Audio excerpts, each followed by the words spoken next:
everybody? Hope everybody's good. Just fine too well. I'm gonna do a news, but it's a little bit different. I had one planned. Matter of fact, I've had one planned since I um, went down with the sickness that I had. Um, so yeah, so that one I'm still gonna do, but it's gonna get pushed back a little bit. So because circumstances have kind of dictated that this gets covered first.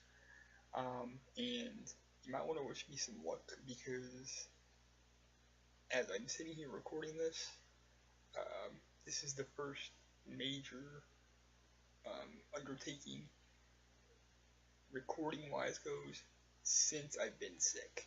So I'm going to record a bunch of shit all at one time, get as much done as I can. That way I can get stuff out to you. I still got a bunch of stuff that needs to get sent out. Um, but that'll get done eventually here, I'm hoping. I just want to get some more stuff recorded. And so I can get most of my 2016 planned stuff out of the way. So here we go. First thing I am going to hit you guys with today, or I should say the first thing I'm going to record today, and I grab my phone because it's got my notes on it, is the latest Powerbomb Podcast. And in case there's anybody that's seeing this because it's public that doesn't know what that is, it's basically where I talk wrestling.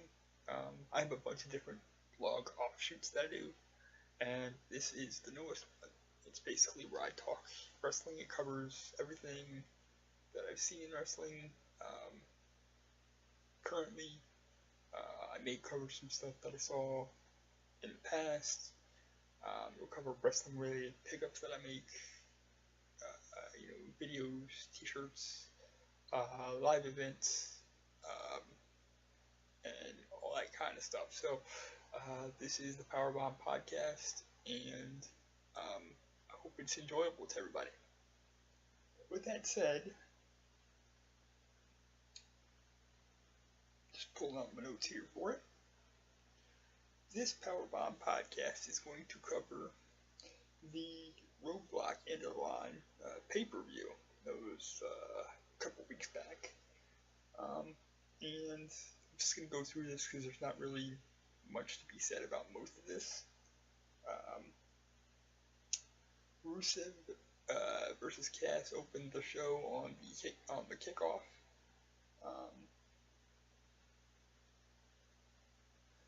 Really, I can deal with Enzo's talking all day, but that was a little bit too much. I mean, it felt like most of the time that they were allotted was taken by, word spinach and stuff like that, which, like I said, fine, Enzo can do it, he can get by with it, but still felt like a little bit too much to me.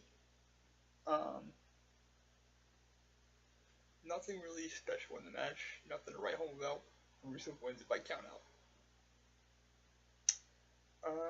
Then they opened the actual pay-per-view with the New Day versus Sheamus and Cesaro for the SmackDown or Raw Tag Titles. Sorry, this was a Raw exclusive event. And the dynamic between the solid babyface Cesaro and the still kind of heelish Sheamus is just really interesting and fun to watch to me.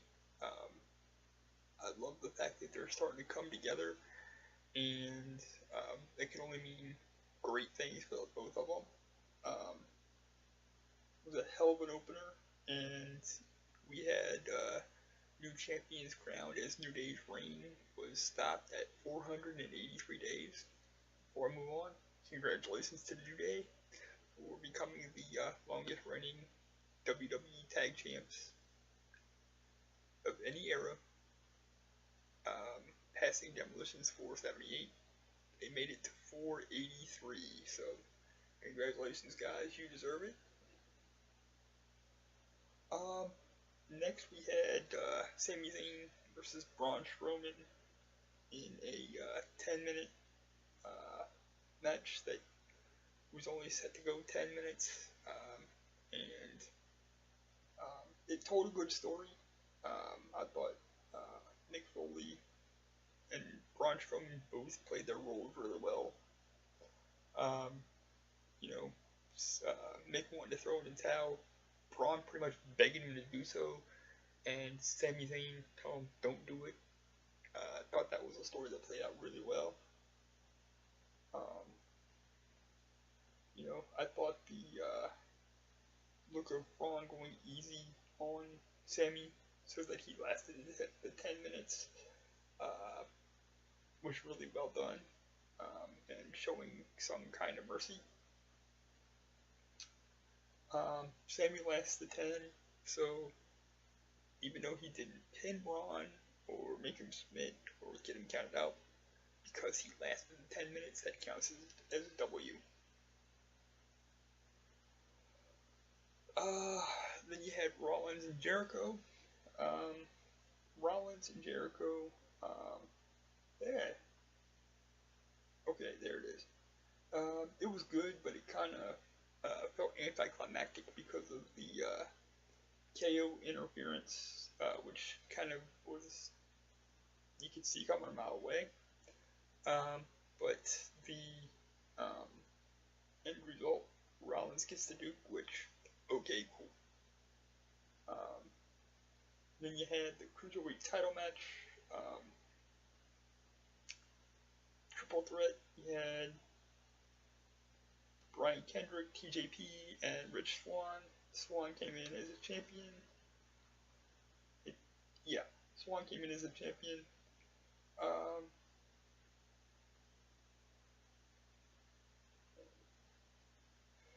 And really, with these three, this was really a surprise, but the match just kind of felt off to me. Neville came back at the end after Swann kicks TJP in the head and retains, and just beat the shit out of TJ and Rich and turned heel. Good to see Neville back. Great to see him come back as a heel. And can't wait to see where this goes. Rich retains. Next was Sasha and Charlotte. And really, there's nothing I can really say to amplify what I feel like has been said time and time again about these two. They just went out there and did what they do. Put on great matches every single time. Charlotte wins an OC. Kind of hope that Sasha would have kept the belt, just because the hot potato aspect of it kind of felt old. It was getting old to me. And usually when it's a big blow off like this, the babyface usually wins. So whatever, but either way, I'm ready for the Sasha Bayley feud that they are currently going forward with. Not to say that I wouldn't like to see Sasha back in the picture at some point, but I'm just ready for something new in the actual title picture. Alright, next we had in the main event Owens and Roman Reigns for the Universal title. Match was good, but there was a little bit too much interference for my liking. You had Jericho do a run-in, you had Rollins do a run-in, which was just a little bit too overbooked for my liking, but, whatever. The destroying of Jericho to end the show was, however, pretty fucking cool. To see them both take shield style power bombs was just amazing. Final thoughts on this one. Show was just okay to good. Even Sasha and Charlotte couldn't take it past good. Even though their match was great, it was was the best match on the fucking card. But one great match cannot save an entire show. That's always been my opinion. Let's see. Nothing, there was nothing really on the show for me other than Neville's return and heel turn to get, lose your shit happy over. And, that takes us into the Royal Rumble with, Lesnar and Goldberg in it. And, it'd be interesting to see how they book Kofi Kingston to do his magic tricks this year. Most people like to see who the surprise interests are going to be for the Rumble.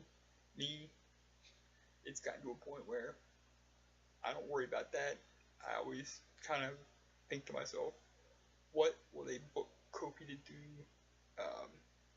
to magically keep himself in the Rumble for a little while. So there you go, my thoughts on Roadblock End of the Line. Let me know what you thought. These are always open for discussion and debate and all that, because discussion and debate is, as my late great father figure used to say, healthy. So with that, I love y'all. Talk to y'all again soon. Thanks for watching. Thanks for supporting, and thanks for fostering creativity. Without y'all, I couldn't do this. So thanks. Peace. I love y'all.